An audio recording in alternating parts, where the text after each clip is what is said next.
देवा दत्ता देवा दत्ता देवा दत्ता देवा दत्ता देवा दत्ता देवा दत्ता देवा दत्ता देवा दत्ता देवा दत्ता देवा दत्ता देवा दत्ता देवा दत्ता देवा दत्ता देवा दत्ता देवा दत्ता देवा दत्ता दत्ता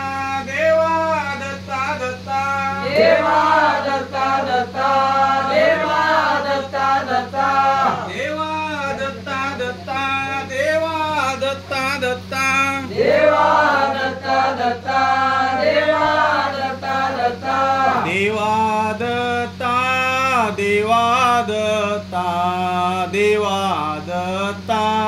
देवा दत्ता देवा दत्ता देवा दत्ता देवा दत्ता देवा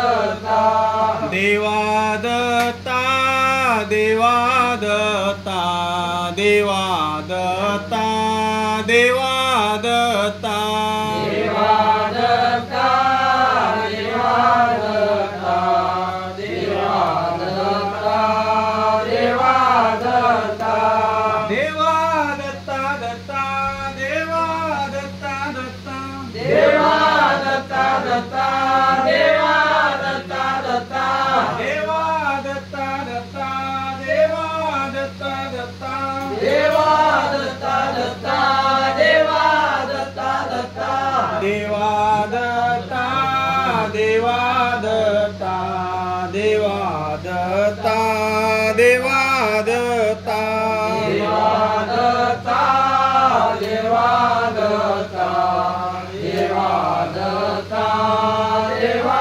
दत्ता सद्गुरु महाराज की जय अत्यंत जय आनंद चिंतन श्री गुरुदेव दत्त सद्गुरु महंत रमनपुरी महाराज की गुरु महंत दत्तपुरी महाराज की निरंजन ऋषि महाराज की जय ध्यान मूलम गुरुमूर्ति पूजा मूलम गुरुपदम मंत्र मूलम गुरुवाक्य मोक्ष मूलम गुरु कृपा ब्रह्मानंदं परमसुखदं केवलं ज्ञानमूर्ति द्वन्द्वातीतं गगन सदृशं तत्त्वमस्यादिलक्षणम् एकं नित्यं सर्वदै साक्षिभूतं भावातीतं त्रिगुणरहितं सद्गुरुतं नमामि जयांचे केलिया स्मरण होय सकळ विद्यांचे अधिकरण तेची बंधू श्री चरण श्री गुरुंचे ते नमस्कारुनी आता निशिदिन करावे आनंद स्मरण तेने जन्म मरण दुःखदाय नरतनु सापडली मृत्यू या भुवनी दाव जिंकुनी का हरावे परलोका माझी सहाय्य करता तुझा दत्त प्रभु राजा का विसरावे काळ उगाये उशासी येऊनी पाय पेसुनी का निजावे बाळगिर स्वामी म्हणे बापूजी गुरु विना संसार तरुण जाता नये नरतनु सापडले मृत्यू या भुवनी डाव जिंकुनी का हरावे सद्गुरु महाराज की जय चराचरात वास करणारी चैतन्य शक्ती आनंद प्रभु दत्त प्रभु महाराज गुरु महाराज आज आपल्या अकोला गावामध्ये अनाशा योगायोग काल मूर्तिजापूर इथे खेडकर यांच्याकडे पूजेचा सोहळा होता आणि त्यानिमित्तानं या आपल्या भागामध्ये येण्याचं नियोजन झालं आणि सोनभाऊले समजलं आपले प्रमोद भाऊ तांदळे बाकी सर्व भक्त परिवार आणि त्यांची खूप इच्छा होती, महाराज तुम्ही एक वेळा या प्रवचनाचा, प्रसाद रूपी प्रवचनाचा लाभ घ्यायची खूप इच्छा होती. आणि त्या निमित्तानं काशना शेवटी भगवंत दत्त महाराजाची इच्छा आणि त्या निमित्तानं हा प्रवचनाचा कार्यक्रम योगायोग आला. जीवनामध्ये हा योग येण्यासाठी शास्त्र सांगते, सतसंग जरी क्षण एक मिळे, जीव पावन होईल हा मुचा. जीवनामध्ये काही गोष्टी सहज प्राप्त होते आणि काही गोष्टीचा योगच या लागतो. काही सहज प्राप्त होते, काही काही वेळेस असा योग येऊन जाते, एखादी नकोशी गोष्ट, आपल्याला नकोशी वाटणारी गोष्ट पुन्हा पुन्हा त्या आपल्या जीवनामध्ये पुन्हा पुन्हा येते, नको वाटणारी. आणि ज्या योगाची आपण इच्छा करतो ते काही काही वेळेस योगायोग किती प्रयत्न जरी केले तरी ते योग येत नाही, कितीतरी प्रयत्न केले तरी ते योग नाही. आणि हा योग म्हणजे सत्संग आहे. प्रापंचिक जीवनामध्ये अनेक प्रकारचे योग येतात, पण परमार्थ जीवनामध्ये ते योग आणाच लागते, ते सहज नाही आहे. आणि तो योग म्हणजे परमार्थ. जीवनाचा परम अर्थ म्हणजे परमार्थ, आणि त्याला सत्संग म्हणल्या जातं. सत्संग म्हणजे संतांची संगत आणि संतांचे विचार, ज्या आपल्या मानव जीवनाचं कल्याण करणार आहे, मानव जन्माचं सार्थक करणार आहे, ईश्वराची भेट घडवून देणार आहे, किंवा या जन्म मरणाच्या फेऱ्यातून, या संसार रूपी सागरातून पार करून तरून जाण्याचा जो मार्ग संतांना माहीत आहे, त्या संतांच्या सानिध्यातून, त्या मार्गातून चालून महाराज सांगतात, चालतील सद्गुरुनाथे त्यांच्या पंथे मी जाईन, उमटती पाऊले त्यांच्या धुळीत लोळीन. गुरु महाराज ज्या मार्गाने गेले, किंवा आधी आपले संत ज्या मार्गाने गेले, त्या मार्गाने जर आपण गेलो तर आपल्या जीवनाचं सार्थक होईल. ग्रंथशास्त्र सांगते,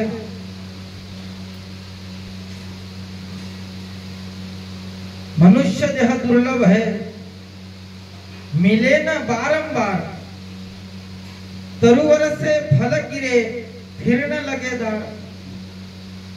बाकीच्या येऊन आपण जर विचार केला तर मनुष्य देह खरंच दुर्लभ आहे. आता वास्तविक पाहता आपल्याला त्याचं महत्व कळणार नाही, किंवा इतर लोकांनी जे मनुष्य योनीमध्ये आलेले आहेत त्यांना सुद्धा मनुष्य देहाचं महत्व समजलं नाही. कारण तर मनुष्य देहामध्ये बाकीच्या एवढ्या 184 योनी जीव योनी सांगितले, 184, आणि त्यांच्यामध्ये एक मनुष्य योनी अशी आहे की याच योनीमध्ये आल्याच्या नंतर आपल्या जीवाचा उद्धार करता येते. याच योनीमध्ये आल्याच्या नंतर सत्संग करता येते. याच योनीमध्ये आल्याच्या नंतर गुरु भक्तीचा मार्ग स्वीकारता येते. याच योनीमध्ये आल्याच्या नंतर दान पुण्य करता येते.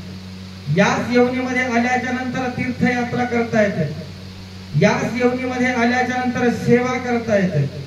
इतर कोण्याही योनीमध्ये ह्या गोष्टी प्राप्त होणार नाही. म्हणून महाराज सांगतात की मनुष्य देह दुर्लभ है, मिले न बारंबार, तरुवर से फलगिरे फिरना लगेदार. आणि त्याच्यासाठी गुरु महाराजाची भेट होण्यासाठी या जन्मामध्ये आपण आलो, गुरु महाराजाची भेट होण्यासाठी हा योग आहे, कृपा आहे आणि पुण्य महत्वाचं आहे. महाराजांनी एका ठिकाणी सांगितलं, अनंत जन्म झाले परंतु नाही झाल्या भेटी, आता कुणाला शरण जाऊ देवा तुझ्यासाठी. देवान सांगितलेलं आहे, शास्त्र संतान सांगितलेलं आहे का बाबा, भगवंता कृतयुग निघून गेलं, त्रेतायुग निघून गेलं, द्वापार युग निघून गेलं आणि कलियुगाचे 5127 वर्ष 27 वर्ष निघून गेले, तरीपर्यंत आजपर्यंत काही भेट झाली नाही. आणि आता भेटीचा योग आला नाही का. आणि या जन्मामध्ये आता घडलं आणि घडल्याच्या नंतर महाराज पुन्हा एका ओळीमध्ये सांगतात, याच देही घडे देवाचे भजन आणि काही ध्यान नाही कुठे, पुन्हा कोणी येऊनीत नाही म्हणून याच येऊनीत आहे, म्हणून साधून घेणं गरजेचं आहे नाही का. योग आला आणि तो योग आपण दूध शर्करा योग आला आणि तो दूध शर्करा योग आल्यामुळे आपण हे सर्वांनी साधून घेतलं, हे सर्वात महत्वाचं आहे. म्हणून महाराज सांगतात, अनंत जन्म झाले परंतु नाही झाल्या भेटी, आता कुणाला शरण जाऊ देवा तुझ्यासाठी. हे भगवंता दत्त महाराजा, ज्याच्यासाठी जो जीव तिथून निघून आला किंवा भगवंतानं उत्पन्न केले पदार्थ चार, जीव दैवता प्रपंच परमेश्वर, आणि तो जीव उत्पन्न झाल्याच्या नंतर त्या जीवाले मायेचं बंधन पडलं. जीव अविद्यावंत मुळीचा कर्मभूती जन्मला, चतुर्वेद कर्मालयाचे प्रक्षावया आला. अविद्या, माया, दैवता आणि प्रपंच हे दोष, चार दोष असणारे कर्म त्या जीवाले लागले आणि त्या जीवाले लागल्यामुळे जीव या ठिकाणी कर्मभूमीवर आला आणि कर्मभूमीवर आल्याच्या नंतर त्या जीवाचा उद्धार करण्यासाठी आधी जीव आला आणि जीवाचा उद्धार करण्यासाठी दत्तात्रय महाराज आले. जीवाकारने घेतला अवतार, कलयुगी आले आणि कलियुगी आले की सह्याद्री गिरीशी राहिले. त्रिदोषापासून सोडवितो मोक्षाच्या दाता, असा मोक्षाच्या दाता रूपानं दत्त महाराजाच्या रूपानं दत्तात्रय महाराज त्या रूपानं आले आणि निर्गुणाचा सगुण झाला आणि निर्गुणाचा सगुण झाला. भक्ताकारणे निजनामाचे संदूक उघडले, आता आम्हा काय ऊने. कसल्याही प्रकारची कमतरता भगवंतानं ठेवली नाही, सर्व असणारं भरभरून दिलेलं आहे.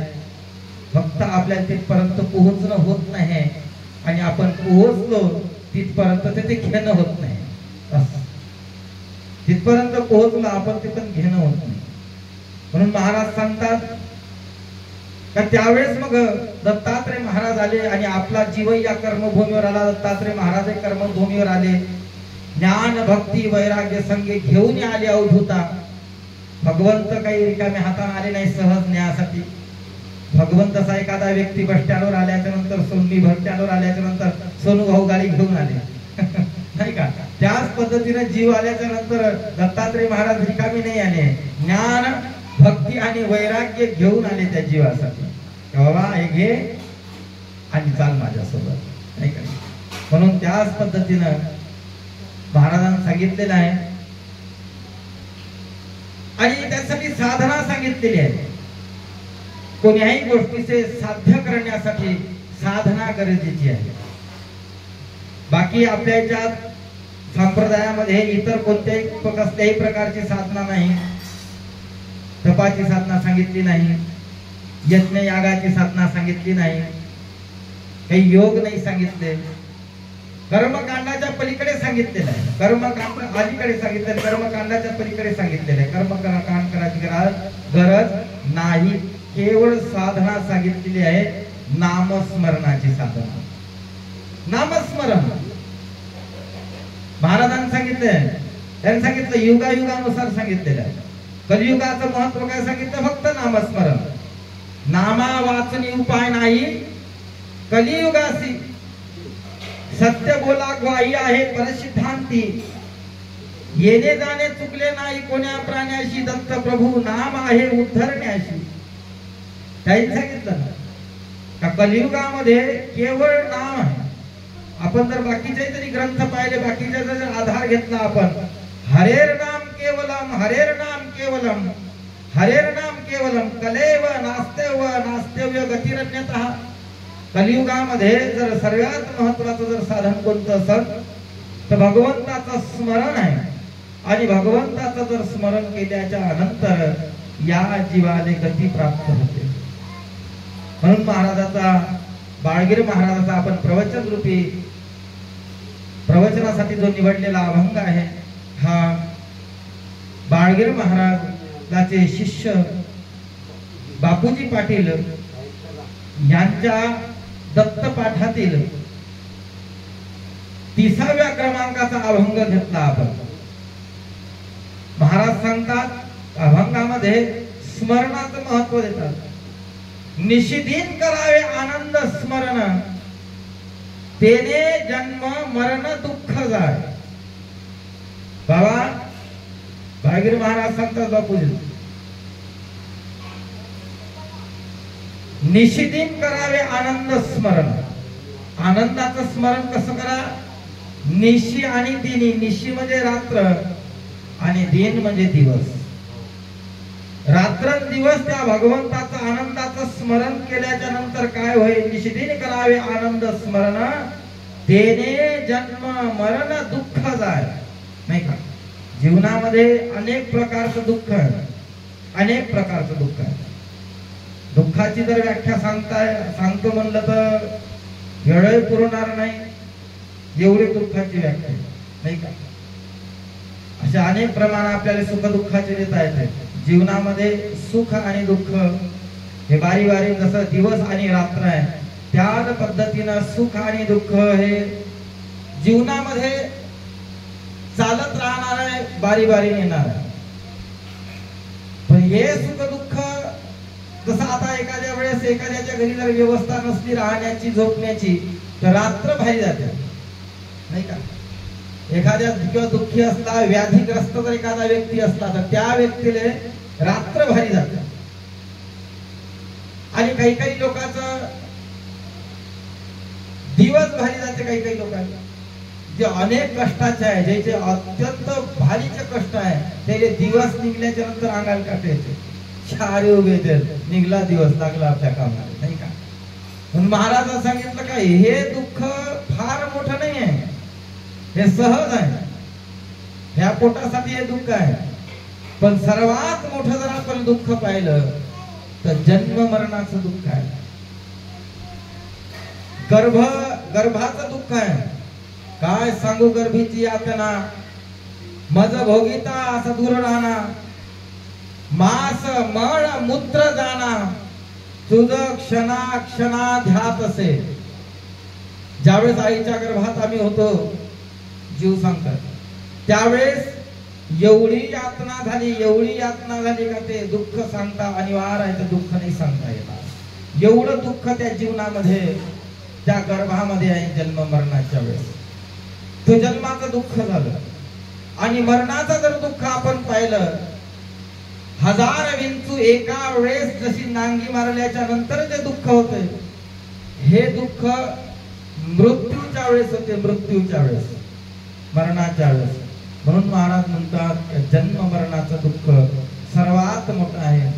आणि जन्म मरणाचं दुःख जर संपवायचं असन, जन्म मरणाच्या रहित व्हायचं असन तर त्यावेळेस त्याला एकच उपाय सांगितलेला आहे. त्याचं नाव आहे मोक्ष. मोक्ष. आणि ज्यावेळेस मोक्ष या जीवाला प्राप्त झाला त्यावेळेस जन्म आणि मृत्यूचा दोष निवारण होणे म्हणजे मोक्ष प्राप्त होणे. आणि मोक्ष जर कोणाच्यासाठी सांगितलेला आहे? जीवाचा तारक. महाराजाचं रमणपुरी महाराजाचं पद आहे. जीवाचा तारक नसे कोणी, आनंद नाम नेईल तारोनी, गुरुदाविल रस्ता मोक्षाचा, निराकार स्वयं ज्योतीचा, गजर कराहो आनंद नामाचा, निराकार स्वयं ज्योतीचा. महाराज सांगतात जर हे जन्म मरणाचं दुःख जर कोणी निवारण करणार असलं तर फक्त दत्त महाराज आहे. कारण मोक्षाचा अधिकारी कोण आहे तर शास्त्र सांगते फक्त दत्त महाराज आहे. संकाधिकाने प्रश्न पूछला, हंस रूपाने श्री दत्त दाविला. ते पाठ आहे आपल्या सर्व. महाराज सांगतात की मोक्षाचा जर कोणी असेल अधिकारी तर तो दत्त महाराज आहे आणि दत्त महाराजच जीवाला मोक्ष देऊ शकते. म्हणून महाराजांनी सांगितलं का निशिदिन करावे आनंद स्मरण. मग रात्र आणि दिवसा फक्त स्मरणच करा. आणि स्मरण कोणतं करा तर आनंदाचं स्मरण करा. आनंद गीतेमध्ये गोवी सांगते स्मरताची होय प्राप्ती, देवी देवता हस्त जोडती, त्या प्राण्याची नित्य स्तुती करताती ऋषीजन. म्हणजे निशिदिन भगवंताचं जर स्मरण केल्याच्या नंतर देवी देवता सुद्धा हस्त जोडते. ज्या देवी देवता जवळ आपण नतमस्तक होतो किंवा ज्या देवी देवताचं आपण स्मरण चिंतन पूजा करतो तर हे देवी देवता जर आपण आनंदाचं स्मरण केलं तर आनंदाचं स्मरण केल्याच्या नंतर ह्या देवी देवता त्या जीवाला हात जोडते. किंवा अंत समय जरी शास्त्र सांगतात पाताळीचे दैवत आले जय जयकार गुप्त बोले जीव चालला मोक्षाला दैवता येती दर्शनाला. जो जीवानं जर अखंड स्मरण केलं त्या दैवता सुद्धा त्या जीवाच्या दर्शनाला येतात. कारण तर एवढे आम्ही फाशे टाकले, एवढे आम्ही बंधन बांधण्याचे प्रयत्न केले तरी हा जीव या दैवताच्या बंधनात भुलला नाही. आणि तो सर्वांचे बंधन तोडून असणारा त्या मालकाचं स्मरण केलं, त्या आनंदाचं स्मरण केलं, त्या दत्त महाराजाचं स्मरण केलं आणि तो जीव असणारा मोक्षाला चालला. म्हणून सर्व दैवता स्मरण त्या भगवंताच्या त्या जीवाच्या असणाऱ्या दर्शनासाठी येतो. एवढं श्रेष्ठत्व नामस्मरणामध्ये आहे. म्हणून महाराजांनी सांगितलं निशिदिन करावे आनंद स्मरण. दिवस आणि रात्र. पूर्वी पहा आता ह्या प्रथा कमी झाल्या. आता याच्या मागचं काय कारण आहे हे नक्की समजलं नाही किंवा सांगता येणार नाही. पूर्वीच्या काळामध्ये आम्ही लहान होतो त्यावेळेस आज रात्रीची जर पूजा राहिली तर गुरु महाराज आगोरल्या दिवशी यायचे आणि आल्याच्या नंतर सकाळी 5 वाजता उठून साक्षी विडा ठेवून कलेस मांडून दिवा लावून नामस्मरण चालू करायचं. आता आम्ही लहान असताना तर ते आज लावलेला सकाळी 5 वाजता तर दुसऱ्या दिवशी 5 वाजता तो काकडा व्हायचा. म्हणजे अष्टप्रहर म्हणतात. अष्टप्रहर नामस्मरण चालायचं. आता तो विषय राहिला नाही असू दे, या विषयावर आपण काही चिंतन करू नये. पण ते अष्टप्रहर नामस्मरण चालायचं पूर्वीच्या काळामध्ये. याची ओवी आनंद गीतेमध्ये आहे ना. जो अष्टप्रहरी करी स्मरण कदापि न होय अनुमान, तो नेहमी मोक्ष पदा लागून सत्य वचन दलाल धना किंवा सत्य सत्य दलाल धना. देवान सांगितलेलं आहे, वचन दिलेलं आहे. दत्तात्रय महाराजांच्या वेळेस दलाल धन राजा भगवंताच्या भेटीसाठी बसला त्यावेळेस दत्तात्रय महाराजांची भेट झाली आणि भेट झाल्याच्या नंतर दत्तात्रय महाराजांना 88 ते 89 ओव्यामध्ये आनंद गीता समजावून सांगितली. दलाल धन ऐकरे वचन तुझ निरोप तो निज खून सावध करी अंतकरण आनंद पूजा परिषद. मी तुला आनंद गीता सांगतो जीवाच्या उद्धारासाठी. आणि मला तरी असं वाटतं आपण जास्त इतर ग्रंथ वाचण्याने महत्व द्या नका देऊ याचा काही विषय नाही, पण आनंद गीता तरी जीवनामध्ये वाचली पाहिजे. कारण तर आनंद गीतेमध्ये एवढं काही महत्व सांगितलेलं आहे का, खूप महत्व सांगितलेलं आहे आनंद गीते. म्हणजे पूजेत स्मरण कसं करावं, पूजन कसं करावं, जेव कसं घालावं, स्मरण करताना तो कोण्या पद्धतीने स्मरण करावं किंवा जीवनामध्ये आचरण करावं, एवढे ग्रंथ आपण वाचून समजण्यात इकडे 88 किंवा 89 ओव्या आहेत त्या आनंद गीतेमध्ये. त्याच्यामध्ये हे सर्व लक्षात येऊन जाते. एवढं महत्व त्या आनंद गीतेमध्ये दत्तात्रय महाराज दलाल धनराजांनी सांगितलं. म्हणून महाराजांनी सांगितलं का निशिदिन करावे आनंद स्मरण, तेने जन्म मरण दुःख जाय. महाराज सांगतात की जर निशिदिन आपण जर स्मरण केलं तर त्यावेळेस आनंदाचं स्मरण केल्याच्या नंतर जन्म मरणाचं दुःख जातं. सांगत असताना मग बापूजी पाटलांनी विचारलं, महाराज मग आनंदाचंच का स्मरण करावं, इतर दैवताचं का नाही करावं? बरोबर आहे ना, साहजिक आहे ना. तुम्ही म्हणता मग आता आनंद स्मरण करावं त्याने जन्म मरण दुःख जाय, मग इतराचं जर स्मरण केलं तर त्याने जन्म मरण दुःख नाही जाय का? बापूजी पाटील बाळगीर महाराज सांगतात नाही नाही, आनंदाचं स्मरण करावं, कारण आनंद हा अविनाशी आहे. बाकीच्या जे असलं तरी बाकीच्या कालांतरानं याचं जाणार आहे, पण आनंदाचा कधी विनाश होणार नाही. आनंद हा अविनाशी आहे. किंवा शास्त्राने सांगितलं आनंदा पर म्हणती ते रवरव नरकी पचती. आनंदाच्या पलीकडे काहीच नाही, आनंदापासूनच सुरुवात आहे. आ म्हणजे अनादी, न म्हणजे निर्गुण आणि द म्हणजे देणारा किंवा दया करणारा, असा तो आनंद आहे. आणि त्याचं स्मरण केल्याच्या नंतर जो अविनाशी आहे, जो शाश्वत आहे, जो चिरकाळ टिकणार आहे, युगोन युगच आहे, जे मायेच्या रहित आहे, याचं स्मरण करा. ते जाणार आहे, त्याची काही मर्यादा आहे नाही का? जसं ज्या पद्धतीने सांगितलेलं आहे ते गोवी आहे पहा. महाराज सांगतात आनंद वाचुनी देव नाही, पर सिद्धांत देती ग्वाही. नाम सिद्धांत असे ग्वाही, नाम महिमा सांगितला. महाराजांनी सांगितलं का आनंदा वाचून दुसरा देव नाही. आणि हे जर देव झाले, देव झाल्याच्या नंतर यायचं आलं, कार्य करून निघून गेले, हे थांबले नाही. जे बाकीच्या जे दैवता झाल्या हे ते कार्य केलं आपलं, आणि आपलं कार्य केल्याच्या नंतर ते आपल्या पदाने निघून गेले. पण दत्तात्रय महाराजाचं तसं झालं नाही.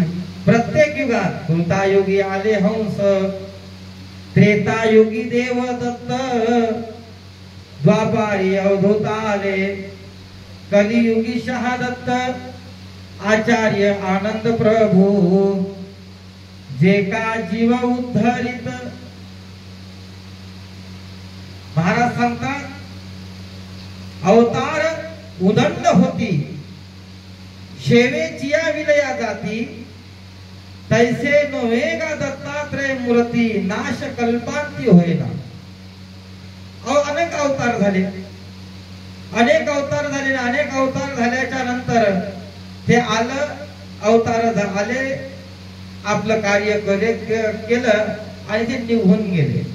जीवाच्या उद्धाराचं साधन कोणी सांगितलेलं नाही. जीवाचा उद्धाराचं साधन नाही सांगितलं. आणि जीवाचा उद्धाराचा जो त्या जीवाचा मालक आहे किंवा जीवाची ज्याने दया आहे, तोच आपण दयानिधी म्हणतो ना. आपल्या बीजमंत्रामध्ये दयानिधी हा शब्द वापरलेला आहे. किंवा दत्तात्रय महाराजांचं स्मरण करताना आपण त्याच्यातच दयानिधी शब्द आलेला आहे. कारण हा दयेचा सागर आहे. आणि जीवावर असणारे त्या मालकाची, जोपर्यंत त्या मालकाची असणारी कृपा आहे जीवावर. म्हणून महाराजांनी सांगितलं का निशिदिन करावे आनंद स्मरण, तेने जन्म मरण दुःख जाय. त्याने जन्म मरणाचं दुःख निवारण होऊन जाते.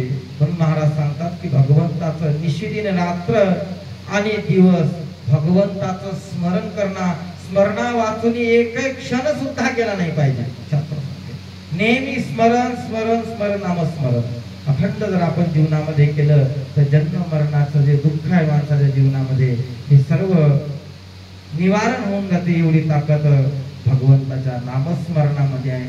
आणि नामाचं महत्व सांगितलेलं आहे. आपण जर अजरामर सिद्धांत जर 9वा अध्याय वाचला तर त्याच्यात 4 पायऱ्या सांगितलेल्या आहेत. नामत्व, अंतरत्व, निश्चळत्व आणि साक्षत्व, ह्या 4 पायऱ्या सांगितलेल्या. नामत्व म्हणजे नामस्मरण. त्याच्यामध्ये असं सांगितलेलं आहे, प्रथम देहाचं निरसत्व सांडून आनंद नामात व्हावे लीन, अखंड करावे नामस्मरण, प्रथम पायरी जा. 4 पायऱ्या सांगितलेल्या आहे नामस्मरणाच्या. त्याच्यामध्ये पहिल्या पायरीमध्ये दत्तात्रय महाराजांनी सांगत असताना सांगितलं, नामत्व म्हणजे पहिले या देहाचं निरसनत्व झालं पाहिजे. ठीक आहे, हा देह जो आपण मी म्हणतो, हा मी गेला पाहिजे देहाचा. त्यावेळेस नामस्मरण. दत्तात्रय महाराज सांगितलं तो पहिली पायरी. प्रथम देहाचं निरसत्व सांडून आनंद नामात व्हावी. जोपर्यंत या देहाचं मी आहे, जोपर्यंत या देहामध्ये अहंकार आहे, जोपर्यंत या देहामध्ये विकार आहे, काम, क्रोध, मद, मत्सर, दंभ, अहंकार हे जे षडविकार आहे, हे षडविकार जोपर्यंत जाणार नाही तोपर्यंत माझी पहिली पायरी सुद्धा साधणार नाही. दत्तात्रय महाराज कितीतरी प्रमाण दिलेले आहे, प्रत्येक याच्यात कितीतरी याच्यात प्रमाण असे दिलेले आहे का जोपर्यंत हे तुम्ही हे जोपर्यंत तुम्हाला साध्य होणार तोपर्यंत तुम्हाला पहिली पायरी नाही साध्य होणार. किंवा सारविचार ग्रंथामध्ये एक ओवी आहे, जो जगाची आशा धरून तो साधू मज नव्हे पावन, जो अनन्य भावे मज शरण त्याच्या मी जवळ. महाराजांनी सांगितलं की जर जीवनामध्ये जर आपण परमार्थ करत आहोत आणि परमार्थ करत असताना जर आपण जगाची आशा धरून साधू बद्दल सांगितलेली व्याख्या आहे. आणि साधूची जर आपण व्याख्या सांगतो म्हणलं तर भगवे कपडे घालणे, जटा बांधणे, भस्म लावणे वगैरे वगैरे बाह्यरंग झाला. अंतरंग वेगळा. आता अंतरंग ज्याचं त्यानेच माहित असत, दाखवाचा नसते ना. महाराजांनी सांगितलं की जर जगाची आशा जर आपण करत असेल तो साधू नव्हे मज पावन. अशा बऱ्याचशा काही गोष्टी दत्तात्रय महाराजांनी सांगितल्या ग्रंथामध्ये. आणि त्या गुह्यच आहे. अशा त्या एक एक ओवी जर वाचली आपण किंवा त्या एका ओवीचं जर चिंतन केलं तर त्यावेळेस माणसाला दुःख वाटत. दत्तात्रय महाराजांनी किती मोठा विषय सांगितला.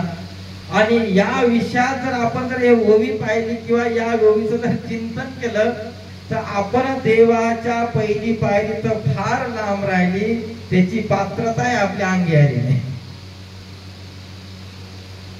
संप्रदायाचं म्हणून घेण्याची पात्रता सुद्धा आपल्या अंगी आली नाही. अशा काही ओव्या सांगतात. दत्तात्रय सार विचार ग्रंथ जर आपण पाहिला, बाकीचे अनेक सिद्धांत आहे, त्याला सार विचार जर आपण ग्रंथ पाहिला तर त्याच्यातल्या काही काही ओव्या जर पाहिल्या तर त्यावेळेस पाहिल्याच्या नंतर असं वाटतंय का आपण याच्या पायरी तर फार लांब राहिली, याच्या पात्रतेपर्यंत आपण नाही जुळलो असं वाटतंय. हा काही काही ओव्या अशा ह्याविषयी सांगता येत नाही, चांगलं नाही वाटत, पण हाय त्या ओव्या आपण फक्त संप्रदाय मनवून घेतो, सांप्रदायिक नाही मला असं वाटतं. आता काही अक्षर घेण्याजोगता विषय आहे हा. महाराज तुम्ही कसं बोलता असं म्हणाले काही हरकत नाही, पण सांप्रदायिक म्हणून घेतो नाही असं वाटत नाही. याच्या जर आपण ओव्या पाहिल्या तर आनंदगीतेच्या ओव्या पाहिल्या, सारविचाराचे निजात्मभूत ग्रंथातल्या जर ओव्या पाहिल्या तर ह्या कठीण विषय वाटते का बा, ह्या देव काय सांगताय, आपण काय करत आहोत नाही का. देव एक मार्ग सांगताय, दत्तात्रय महाराजाला एक मार्ग सांगताय, आपण तो मार्ग सोडला, आपण दुसऱ्या मार्गाने देवाचा शोध करायला निघालो. पूजेचं महत्व सांगितलेले आहे आनंद गीतेमध्ये नाही का. पूजा करी नाम दयासी, जो नामस्मरण करी अरनिशी, तीच पूजा घडे या जीवासी, तीच पूजा आनंदाशी. आपल्या रात्री पूजा चालू आहे, दिवसा पूजा चालू आहे, इकडला कळ सुचला तिकडला ठेवा किंवा अनेक प्रकार चालू आहे. रात्रंदिवस दमणे आपल्या जीवाले पूजेले, पण पूजेचे देवानं एकाच ओवीमध्ये त्याचा सिद्धांतच सांगून दिला, एकाच ओवीमध्ये सांगितला. पूजा करी नामदयासी, जो नामस्मरण करी वारणेशी, तीच पूजा घडे या जीवाशी, तीच पूजा पावन आनंदाशी. अरे नामस्मरणाने महत्व द्या ना. आपण रात्रभर पूजा करतो, पूजा करत असताना एकाच्या चढीवर चढ म्हणतो किंवा एखाद्यानं उचलत नाही, असा प्रकार दिसून येतेच पूजेमध्ये, नाही का? अवघड विषय, आता विषय सांगण्या होता नाही, पण विषय निघला म्हणून निघला आणि सांगण्याची गरज आहे ना. त्याशिवाय कसं समजा जर आपण म्हणू हे येणं नाराज होईल, भक्त परिवार नाराज होईल किंवा लोक अरे जसं ज्या पद्धतीनं लहान बाळाला एखादी जर बिमारी झाली तर माय आपल्या पायावर पाय, लहान मुलगा काय मांडीवर घेऊन दुसरी मांडी त्याच्या छात्यावर ठेवून नाक दाबून त्याच्यात औषध टाकते पाचत्यात ना. याच्या मागचा तिने त्रास द्यायचा नसते त्या मुलाले, मुलगा सुधारला पाहिजे बस. कडुलिंब दिल्या वाचुनी अंतरीचा अशी न कैसा जाय. जोपर्यंत ते कडू आपण ते देणार नाही, औषधी देणार नाही, जोपर्यंत ते सांगणार नाही तोपर्यंत हे नाही. म्हणून शास्त्र सांगते नामस्मरणाला अत्यंत महत्व द्या नामस्मरणाला. कारण त्याच्याशिवाय काही साध्य होणार नाही आणि काहीच होणार नाही. त्याचे जर आपण भरपूर जर पाहिलं, म्हणून दत्तात्रेय महाराजांच्या अशा ओव्या भरपूर वगैरे सांगितलेल्या आहे का त्याच्यामुळे आपल्या जीवनाचं जर सार्थक करायचं असेल, खरंच जर जीवनाचं सार्थक करायचं असेल मला असं वाटतं तर नामस्मरणाने बाकी इतर गोष्टीकडे लक्ष न देता नामस्मरणाकडे लक्ष दिलं पाहिजे. त्या पद्धतीने अनुसया माताचं जर आपण पाहिलं तर अनुसया माताला नामस्मरण अन्नदान हेची करावे साधन. साधन जर करायचं असेल नामस्मरण आणि अन्नदान.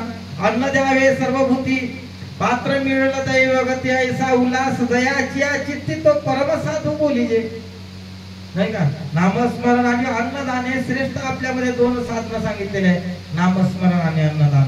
आणि प्रत्येक ग्रंथात प्रत्येक याच्यात जरी सांगितलेलं असलं तर नामा वाचून दुसरं काही सांगितलेलं नाही.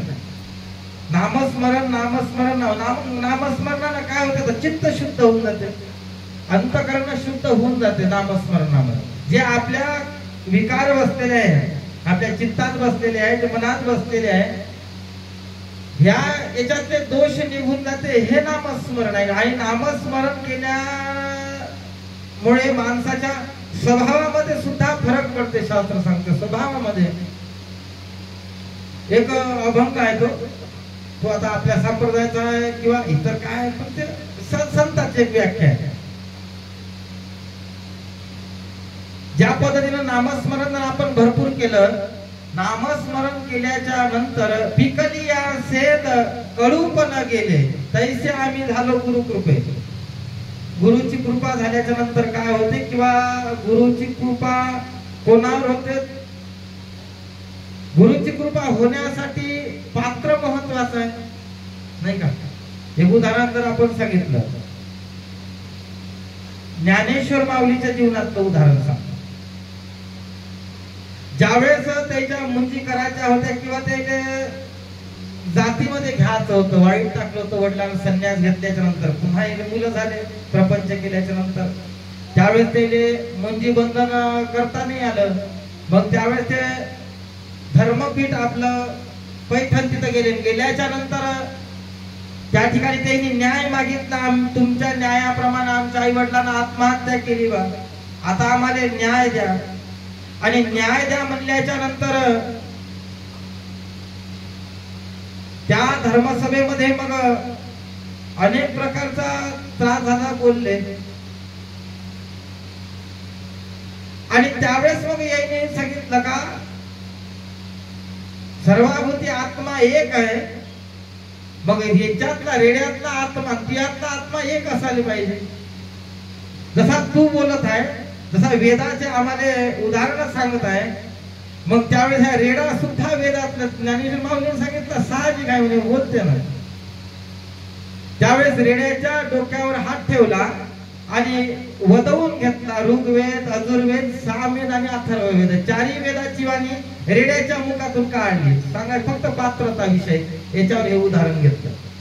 मग आता त्यावेळेस त्याच्या रेड्याच्या डोक्यावर मस्तकावर हात ठेवल्याच्या नंतर चारही वेद बोलवून घेतले. त्या क्षणी एखाद्या जर अडाणी माणूस, एखादा मुका माणूस किंवा ज्याने वेदाचं पठणच नाही केलं असा शूद्र माणूस त्याच्या जरी डोक्यावर हात ठेवला असता त्याच्याकडून ते वेद बोलवून घेतले असते, माणसाकडूनही.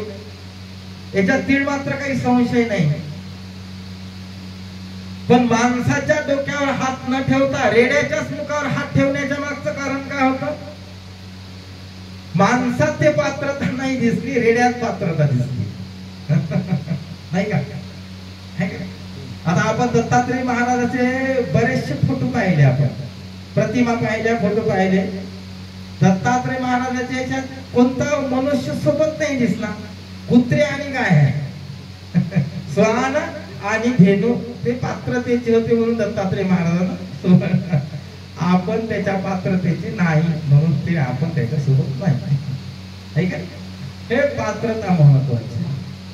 आणि हे पात्रता जोपर्यंत आपण नामस्मरण करत नाही तोपर्यंत हे पात्रता येणारच नाही. नाहीतर शास्त्र सांगते ना, चित्त प्रकाश ग्रंथामध्ये ओवी आहे, आनंद नामावली पळिता श्रवणी जागृत झाली धुनी जीवनाची, काम आणि क्रोध मद मत्सर दंभ अहंकार राख केली. महाराज सांगतात की भगवत गुरुनं ज्यावेळेस आपल्याला बीजमंत्र कानात दिला 18 अक्षरी किंवा ते सांगितलं, तर त्यावेळेस महाराजांनी सांगितलं का हे ज्यावेळेस कानात पडल्याच्या नंतर काम क्रोध मद मत्सर दंभ अहंकार जाळून राख झाले पाहिजे. पण वास्तविक पाहता हे रवरव आजही जिवंत आहे. जिवंतच म्हणून नाही तर स्फूर्ती आहे येईल या काम क्रोध मद मत्सर दंभ अहंकार हाय जिवंत आहे. याच्यात नवल नसून हे शरीरामध्ये स्फूर्तिकारक आहे, स्फूर्ती आहे येईल जास्त. वास्तविक आता नामस्मरणापेक्षा येईल या विकाराला जास्त शरीरात आपण स्फूर्ती दिली किंवा या विकाराला महत्व दिलं आपण शरीरामध्ये, तोपर्यंत हे साध्य नाही होणार. आणि याची गरज आहे. पण आपण जर ठरवलं असत तर आपण त्या मोक्षाने जापर्यंत ठरवलं असेल तर मार्गाने दत्त महाराजाची भेट झाली पाहिजे किंवा आपण त्या मोक्ष पदापर्यंत गेलं पाहिजे. हे ज्याच्या जीवनात तळमळ आहे, ज्याच्या जीवनामध्ये असं वाटत असेल का आपण या जन्म मरणाच्या रहित झालं पाहिजे, आपण मोक्ष प्राप्त झाला पाहिजे. एका जन्मात तर साहजिक नाही आहे, अनंत जन्म थोडेसे जन्म झाल्याच्या नंतरच. एका जन्मात नाही. जनार्दन राजा शास्त्र सांगते 6-7 जन्म झाल्याच्या नंतर एका जन्मामध्ये संकल्प नाही सोडला तर पुन्हा जन्म घ्यायचं काम पडलं जनार्दन राजाने, तर त्यावेळेस सहज नाही जाऊ शकत आपण. पण ते जर आपण अनुसरला तो जर मार्ग स्वीकारला तर जाऊ शकतो. त्याच्यात तीळ मात्र संशयच नाही. हे महत्वाचं आहे. आणि केवळ जर आता पण नाही बा संप्रदायात आलं काहीतरी गुरु करायचा बा, गुरु केला एक पावन आहे बा, शास्त्र सांगते गुरुविना मोक्ष नाही, गुरुविना मार्ग नाही म्हणून आलो ठीक आहे. पण ज्याच्या जीवनामध्ये खरंच असं ठरवलेलं असं का नाही बा नामस्मरण आपण त्या दत्त महाराजाच्या मोक्षापर्यंत आपण पोहोचायचं, हे जर त्याच्या जीवनात ठरवलेलं असेल त्या व्यक्तीनं हे साधना नामस्मरणाची साधनेला महत्व दिलं पाहिजे इतर गोष्टीपेक्षा. नाम हा प्रपंच आहे ते करावंच लागणार आहे आणि तो मिथ्या आहे हे समजूनही आपल्याला करावं लागणार आहे. ते सोडता येणार नाही, ते करावंच लागणार आहे. प्रपंच परमार्थ संपादिन दोन्ही तयासी निर्वाणी सुख होय. म्हणजे प्रपंचात राहून परमार्थाची आशा करणार आहे जसं ज्या पद्धतीने कमळाचं फूल किचडामध्ये गाळणामध्ये राहते आणि राहिल्याच्या नंतर जर उचलून आपण एखादा जर थेंब पाण्याचा त्या कमळाच्या फुलावर किंवा पाण्यावर टाकला तर तो स्थिर राहत नाही, तो निघून जाते आणि स्पर्श सुद्धा झाला नाही असं ते फुल किंवा ते पान दिसते. मग त्यावेळेस शास्त्र सांगते का तसा संसार करा. संसार हा सोडण्याचा विषय नाही, तो असलाही पाहिजे. पण त्यावेळेस ते मिथ्या सांगितलेलं आहे. हलवीत ब्रह्म आहे की सगळं मिथ्या हा प्रपंच जैसे आभास मृगजळ संसार भ्रांतीचे पडळ आत्माराम शरण परब्रह्म केवळ. हे महत्व सांगितलेलं आहे. म्हणून महाराजांनी सांगितलेलं आहे का मृदू आणि दोन अवस्था सांगितलेल्या आहे जीवनामध्ये. एक अवस्था बद्ध अवस्था आणि दुसरी मुक्त अवस्था. जीवनाच्या दोन अवस्था. जसं फळाच्या दोन अवस्था आहेत. जसं आपण मगानी सांगितलं का एक शेदाळ नावाचं फळ सांगितलेलं आहे. ते आपल्याला त्याने नेमकं भाषांतर झाल्यामुळे त्याचं फळाचं असं नाव नाही सांगता येणार, पण शेदाळ असं वळ सांगितलं. पिकलिया सेद कळूपणा गेले तैसे आम्ही झालो गुरुकृपे. गुरुची कृपा झाल्याच्या नंतर किंवा आपण त्या गुरुची कृपा होण्यासाठी आपण त्या पात्रतेची लागण ना मगांचा विषय आपला. आणि त्या पात्रतेची लागेपर्यंत म्हणून महाराजांनी सांगितलं का जसं एखादं शेदाळ नावाचं फळ आहे त्याचं वर्णन केलेलं आहे. ज्यावेळेस ते फळ टणक असते, कच्च असते आपल्या भाषेत, तर त्यावेळेस ते टणक असते, कडक असते, वरून हिरवं असते आणि आतमधून कडू असते. पण ते जर पिकल्याच्या नंतर ते नैसर्गिकरित्या पिकते, ते नैसर्गिकरित्या बदलतात. जसं पाणी पडला, मोसम बदलला, रोहिणी नक्षत्र लागला किंवा त्या नक्षत्रानुसार मग ते फळ टणक जरी असलं तरी ते हिरवपणा जाऊन पिवळापणा येते, टणकपणा जाऊन मृदूपणा येते आणि कडूपणा जाऊन गोडपणा निर्माण होते फळामध्ये. हा नैसर्गिकरित्या बदलते, नैसर्गिकरित्या. पण मनुष्याचं जीवन नैसर्गिकरित्या नाही बदलत. नाही हो, बालपण आहे हा व्यक्ती नंतर तरुणपणात मग त्याला बुद्धी होऊन चांगला होईल, म्हातारपणात मग पुन्हा चांगला होईल, नाही का. ह्या नैसर्गिकरित्या माणसाचं मन नाही बदलत किंवा माणसाचं जीवन नैसर्गिकरित्या नाही बदलत. त्याला साधनाच करावं लागते, साधना. नाही तर तुम्ही पहा ना, काही काही शास्त्र सांगते वयाच्या प्रभो दे विचार जानाई समान तो देई बालकासे. काही काही जणांचं आयुष्य केलं 100 वर्ष पूर्ण पुरुष झाला, भक्ती विनवाह्या केला, ऐसे बोले मध्व मुनी चित्त द्यावे गुरु बोला. ज्या पद्धतीनं एखादं फळ नैसर्गिकरित्या बदलते तसं नैसर्गिकरित्या माणूस नाही बदलत. आणि माणूस जर बदलाचं जर असलं तर शास्त्र सांगते नामस्मरणाशिवाय नाही बदलत. जोपर्यंत त्याने नामस्मरण करणार नाही तोपर्यंत तो बदलू शकत नाही. कारण माणसाचा स्वभाव हा वयावर नसते, त्याच्या विचारावर असते. आणि विचार जर बदलण्यासाठी नामस्मरण महत्वाचं आहे. पण ते कसं करावं? मी नामस्मरण सगळे सांगतात, कसं करावं? हा सुंदर प्रश्न आहे तुमचा. नाही बरोबर आहे. नाही बरोबर आहे. नंतर विचारा तुम्ही नंतर विचारा. आता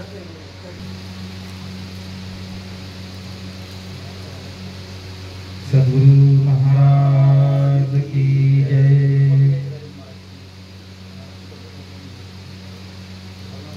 आणि महाराज सांगतात निशिदिन करावे आनंद स्मरण तेने जन्म मरण दुःख जाय. बघ स्मरण कसं करावं असं शास्त्र सांगतं. स्मरण करण्यात असताना अनेक अनेक पद्धत आपल्या आपल्या मालिकेनुसार गुरु महाराजानुसार सांगितल्या जातात. प्रत्येकाचं मी जर माझ्या पद्धतीने सांगू तुम्हाला आमच्या गुरु महाराजांना सांगितलं. एक वेळा जसा एक वेळा विषय निघाला होता, पूजा आनंदाचीच आणि संप्रदाय आनंद. पण काहीचा कळस उत्तरेस आहे, काहीचा दक्षिणेस आहे. या विषयावर आपण चिंता नाही करू, पण त्या पद्धतीला नामस्मरण सांगितलेलं आहे.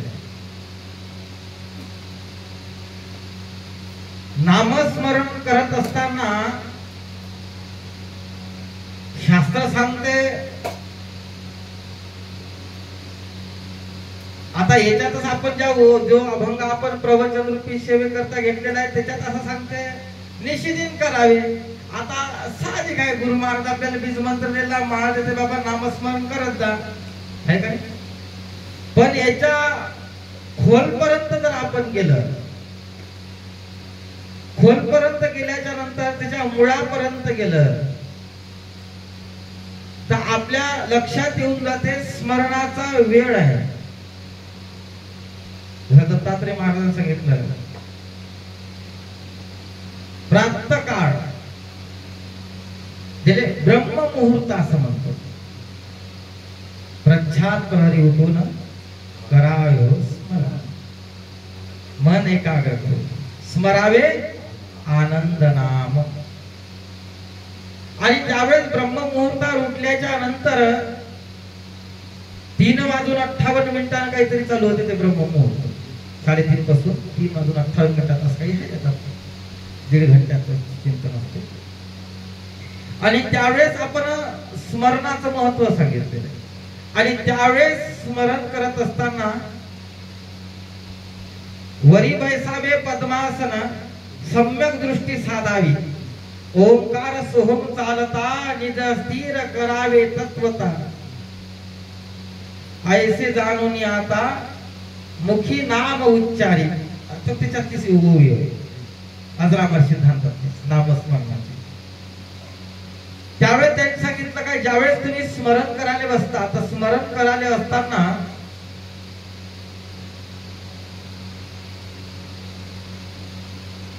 सकाळी आता ज्या पद्धतीने आपल्याला बसता येईल, आता याच्यात आसना सांगितलं, आसनाचे सुद्धा सांगितलेले आहे. शैवासन, सुखासन, पद्मासन, वज्रासन हे आसना तसे सांगितलेले आहे. पण हे सर्वांनी शक्य नाही ना, कारण तर सर्वांना वयाच्या 12व्या 15व्या वर्षी गुरु केलेला नसते. काही काही वेळ वयाच्या 60व्या वर्षी गुरु केलेला असते, ज्याचे पाय जवळ येत नाही त्या माणसाला तर पद्मासन सांगितलं या जन्मी शक्यच नाही. आहे का नाही. ते वयानुसार हाय असं म्हणायला हरकत नाही. पण स्मरण करत असताना इतर ध्वनी आपल्या कानात आली नाही पाहिजे, किंवा अंतःकरणामध्ये, चित्तामध्ये, मनामध्ये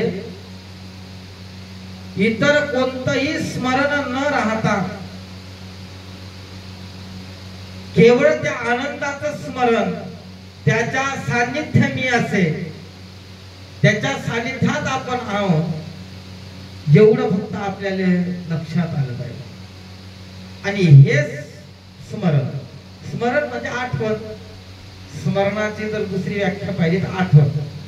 आणि हे सदैव का त्याच्या जवळ, त्याच्या सानिध्यामध्ये मी आहोत. आता हे याच्या पलीकडे खोलवर जाऊन नाही सांगता येणार, त्याचा काही नियम आहे. गुह्य ते कधी करू नये प्रगट, जेणे मुळेल वाट संत जनाची. तर त्या पद्धतीने जर आपण स्मरण केलं सकाळी ब्रह्म मुहूर्तावर, तर त्यावेळेस आपल्याला हे स्मरण साध्य होते. साध्य होते. कारण तर एक चिंतन करून पाहत मला तर असं वाटलं तर सकाळी ब्रह्म मुहूर्ता उठून 4 वाजता तुम्ही स्मरण करून पहा, एखाद्या वेळ अनुभव घेऊन पहा. त्यावेळेस जर आपण स्मरणाले बसलं आणि त्यावेळेस जर आपलं स्मरण जर नेहमी नेहमी चाललं, तर त्यावेळेस अख्खा दिवस आपला स्मरणात जातो. आपण बरेचशा वेळेस म्हणतो उठलं तर काय कटकट मागे राहिली आहे, दिवसभर अशीच कटकट राहील प्रपंचातला विषय. त्याच पद्धतीने जर सकाळी आपण नामस्मरणामध्ये उठलं किंवा नामस्मरणामध्ये जर आपण जाग झालं आणि सकाळी उठल्याच्या नंतर नामस्मरण तीच ध्वनी दिवसभर चालते, तेच नामस्मरणाची ध्वनी. फक्त आपण सकाळच्या वेळेस निष्ठेने जर आपण स्मरण केलं तर. आणि त्याचे अनेक अनेक प्रकार सांगितलेले आपण या आत्मकी चिंतन में हरदम जागरूक रहना है, ओम सोम श्वास से अपने अंतर दृष्टीने रखना है, किंवा त्या भगवंताचं जे आपण गुरु महाराजांनी आपल्याला सांगितलेलं आहे त्याचं सकाळच्या ब्रह्म मुहूर्तावर स्मरण, दत्तप्रभूचं चिंतन, ते मूर्ती असणारी आपल्या डोळ्यामध्ये साठवून, अंतकरणात साठवून तिचं केलेलं स्मरण हे श्रेष्ठ आहे.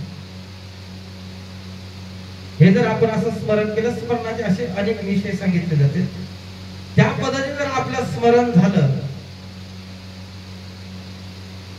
तर तो जीव असणारा मोक्षाला तर एका जन्मात जाणार नाही, पण त्याने त्या जीवाले गती प्राप्त होते आणि मार्ग सापडते त्या जीवाला. फक्त असं स्मरण नित्य नेम चालला पाहिजे. असा जर नित्य नेम चालला तर जीवनामध्ये, म्हणून महाराजांनी सांगितलेलं आहे निशिदिन करावे आनंद स्मरण, तेने जन्म मरण दुःख जाय. म्हणून आपण स्मरणाचं चिंतन आपण पाहिलं, स्मरण का केलं पाहिजे, कारण तर स्मरण एवढं श्रेष्ठ आहे का स्मरणासारखं, नामस्मरणासारखं श्रेष्ठत्व कोण्याही याच्यात सांगितलेलं नाही. दान जरी आपण करत असल तर त्याच्यात जर पात्र अपात्र ठरलं तर ते पाप होऊ शकते दान केल्याच्या नंतर.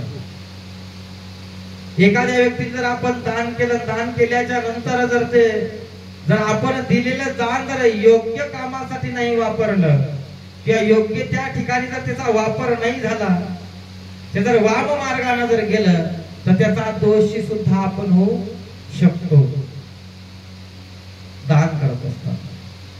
बाकी इतर कोणतीही गोष्ट आपण जर केली तर ते सुद्धा पावन होणार नाही म्हणा किंवा अनेक काही, पण नामस्मरण असं श्रेष्ठ आहे का ते एक जरी स्मरण केलं एक वेळा तरी ते वाया जाणार नाही. एक वेळा जरी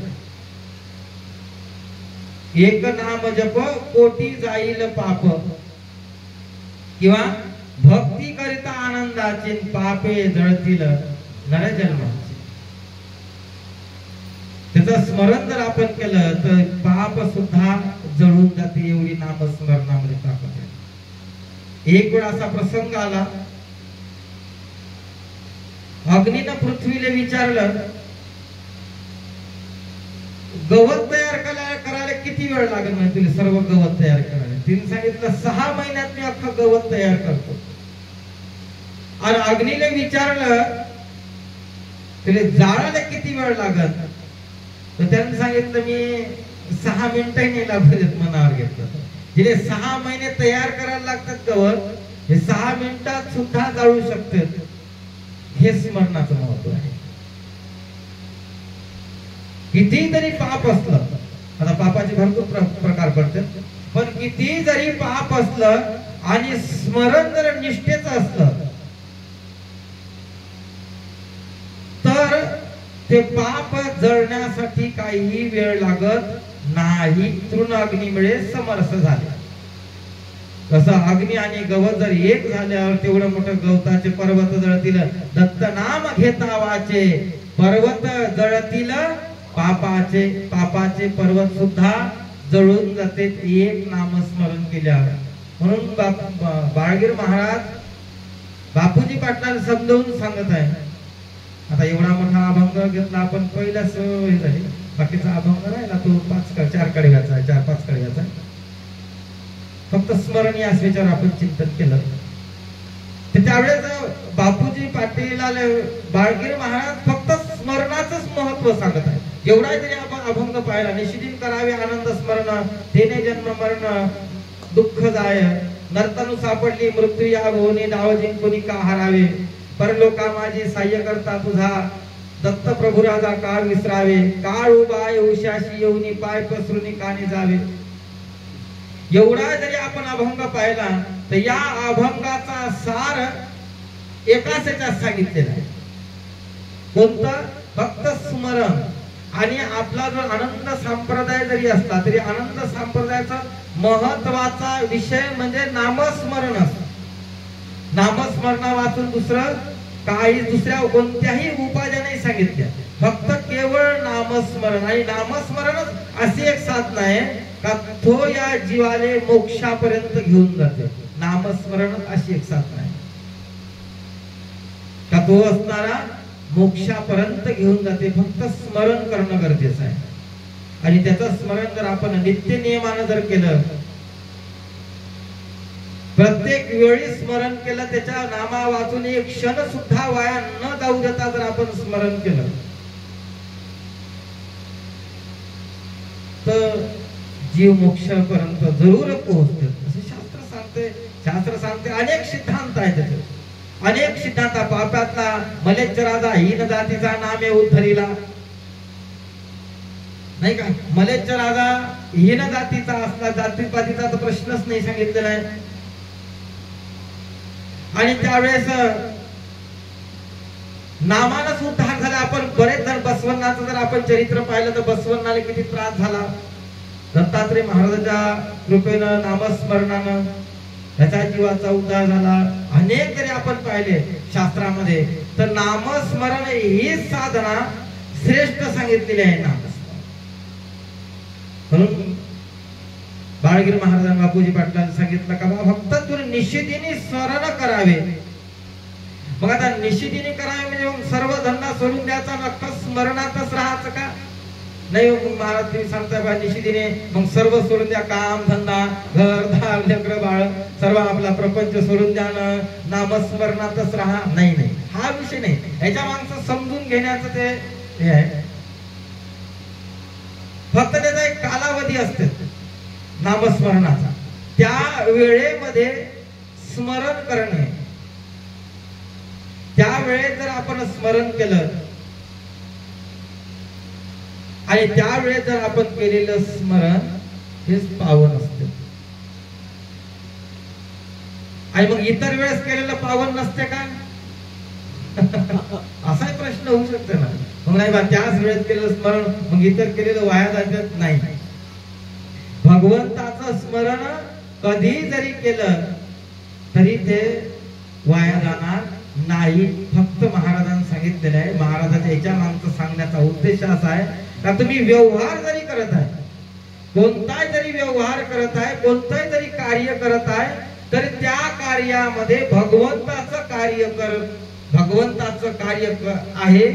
आणि त्या नामस्मरणामध्ये, त्या चिंतनामध्ये, त्याच्या स्मरणामध्ये, त्याच्या चिंतनामध्ये हे कार्य करा. म्हणजेच निशिदिनी करावे. रात्री केलेलं झोप जरी असली ते जर आपण भगवंताच्या स्मरणात गेली तरी ते योग निद्रा होते, नाही का? त्याच्या स्मरणामध्ये जर आपण झोपी गेलं तरी ते योग निद्रा होते. दिवसभर केलेलं स्मरण जरी असतं, आपण दिवसभर केलेलं कार्य आहे, ते कार्य करत असताना जर आपण स्मरण केलं असे ना, हा देह नाशिवंत आहे, नाशिवंतासाठी जाऊ द्या प्रपंचासाठी, पण त्याचं स्मरण त्याचं चिंतन जर आपण असलं, जसं एखादा आपण एक उदाहरणार्थ एखाद्या हॉटेलवाला आहे आणि हॉटेलवाला जर असणारा तो जर हॉटेलचा व्यवहार आहे ना, ते पैसे द्या आणि त्याच्यातल्या ज्या वस्तू आहेत त्या घ्या. पण त्यावेळेस जर आपण ते कार्य करत असताना आपल्या अंतकरणातला तो व्यवहार झाला, व्यवहार दूर राहिला, आपल्या अंतकरणातला जर भाव शुद्ध असला का हा आनंदानं समाधानानं जर जेवण केला पाहिजे किंवा नाश्ता केला पाहिजे, त्याच प्रेमाच्या भावनेनं जर आपण त्याला जर अर्पण केलं किंवा त्याला जर दिलं तर ते सुद्धा भक्तीच आहे. हे सुद्धा भक्तीच आहे. त्याला दया असं म्हणतो. उदाहरणार्थ आपण जर पाहिलं, माता अनुसया मातेच्या सत्व परीक्षा पाहण्यासाठी ब्रह्मा विष्णू महेश आले आणि आल्याच्या नंतर नग्न अवस्थेमध्ये भोजन मागितलं होतं, बरोबर? आणि नग्न अवस्थेमध्ये भोजन मागितल्याच्या नंतर त्यांनी सांगितलं का हा देह पतीले अर्पण आहे. अथर्वशी महाराज जवळ गेली आणि गेल्याच्या नंतर विचारलं अथर्वशी महाराजाजवळ. विचारल्यानंतर अथर्वशी महाराजांनी सांगितलं का तू 128 संस्काराच्या पलीकडे गेलेली आहे, नाही का? आपल्या मनामध्ये चित्तामध्ये कसल्याही प्रकारचा दोष राहिला नाही, 128 संस्काराच्या पलीकडे गेलेले. आता ते आल्याच्या नंतर, ते ऋषी आल्याच्या नंतर ज्या पद्धतीनं भोजन मागत आहे त्या पद्धतीनं भोजन वा. आनंदाचा सप्ताक्षरी मंत्र तो जपला, हाती घेऊन मायने जाणून घेऊ पाण्याला ते पाहतायचे. म्हणजे शास्त्र सांगते व्यवहार जरी आपण करत आहोत तर व्यवहार करत असताना जर आपण त्याच्या स्मरणात, त्याच्या चिंतनात जरी आपण व्यवहार केला तर तो व्यवहार नसून ते भक्ती होऊन जाते. म्हणजे दिवसभर आपण केलेलं जे काही कार्य असेल प्रपंचातलं ते जर त्याच्या स्मरणात केलं, एक सेवेचा जर भाव ठेवला, एक प्रेमाचा भाव ठेवला, आपण म्हणतो ना आनंदाची आरती प्रेमाच्या ज्योती, नित्य हा प्रकाश उजळल्या ज्योती पाठायचा. तर त्यावेळेस म्हणजे भाव कोणता ठेवा तर प्रेमाचा भाव ठेवा. आनंद म्हणजे तो प्रेमानंद आणि तो भाव ठेवा, प्रेमाचा भाव ठेवा. प्रेमाचा भाव ठेवून केलेलं कार्य तीच पूजा पावन आनंदाची. ते जर प्रेमाचा भाव जर आपल्या अंतःकरणामध्ये जर ठेवला आणि त्या प्रेमाच्या भावनेनं जर आपण इतर लोकांसोबत जर वागलो, आपण प्रेम सुख दे, प्रेम सुख दे, प्रेमाविन नाही समाधान. आणि प्रेम आनंदाची आरती प्रेमाच्या ज्योती. ह्याच प्रेमाच्या ज्योतीने हाच जर व्यवहारात जर आपण स्मरण केलं, चिंतन केलं, असा जर व्यवहार आपण केला तर महाराजांनी सांगितलं निशिदिन करावे आनंद स्मरण, तेने जन्म मरण दुःख जाय. म्हणजे हाच आनंद स्वतः घ्या आणि इतरांना सुद्धा द्या, तोच आनंद आहे, नाही का? दुसरा याच्या वेगळा, याच्या व्यतिरिक्त आनंद नाही आहे. हाच आनंद आहे, स्वतः घ्या आणि इतरांना सुद्धा द्या आनंद. म्हणून महाराज सांगतात की निशिदिन करावे आनंद स्मरण, तेने जन्म मरण दुःख जाय. झालेली सेवा आपण दत्त महाराजाच्या चरणी, गुरु महाराजाच्या चरणी समर्पित करून बरोबर एका तासाचा म्हणा जो काही जी सेवा भगवंतानं बोलून घेतली ही सेवा आपण आता इथं थांबवून देऊ वेळेच्या अभावी. सद्गुरु महाराज की जय. अत्र ऋषी अनुसया माई की जय. आनंद चिंतन श्री गुरुदेव दत्त. सद्गुरु महंत रमणपुरी महाराज, गुरु महंत दत्तपुरी महाराज, निरंजन ऋषी महाराज की जय.